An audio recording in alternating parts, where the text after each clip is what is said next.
My name is Tim Snowdon. I'm the director of Changing Tunes, a charity which uses music to reduce reoffending. We work with musicians in 14 prisons based across the south of the country. We work towards concerts and recordings in prisons, but we also maintain our work through the gate, working with ex-prisoners by doing rehearsals, recordings and concerts in the community. People that we work with both pre and post-release have a reoffending rate of less than 15%.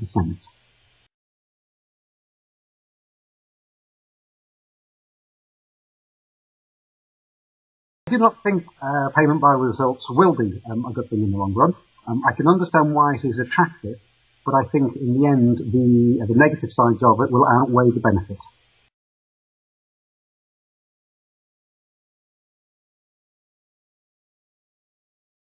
Yes, I do.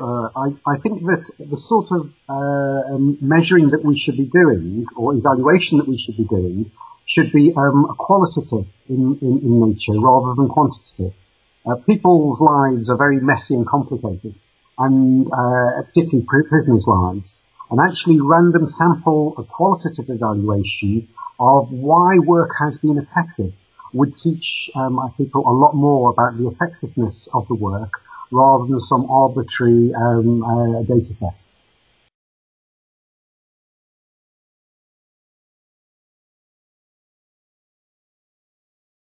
I think the major concerns for me with payment by results is that it is predicated on the assumption that the intervention of one voluntary organisation is going to be the reason a person doesn't reoffend.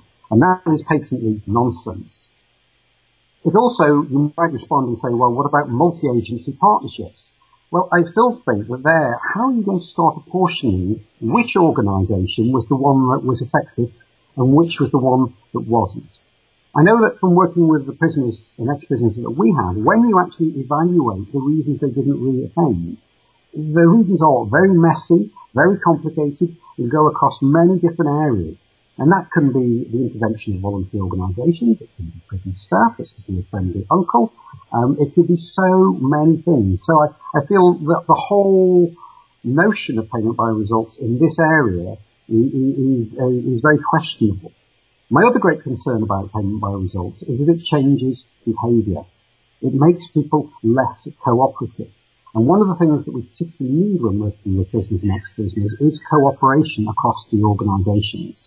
And if we are to really assume that somehow that this will happen automatically and that there won't be a change in these relations, I just think that's very naive. I mean, if we look at the austerity measures that we currently have throughout the world, one of the root sources of those austerity measures is with payment by results in the financial sector.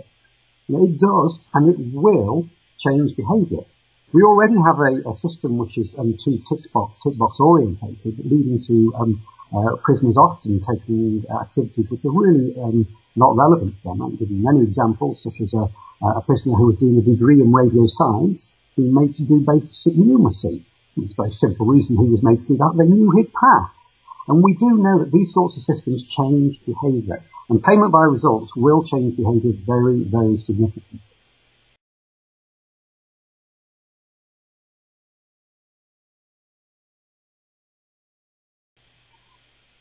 Unfortunately, I think it's likely to. I don't think if there's a change in government in 2 years' time that this will be changed.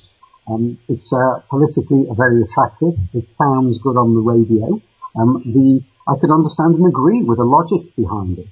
But I think it's a case of that it sounds good, but the reality of it won't actually work out. And we'll end up investing a lot of money in programs which won't achieve that much, and more concerningly, will provide incorrect data about what interventions do actually work.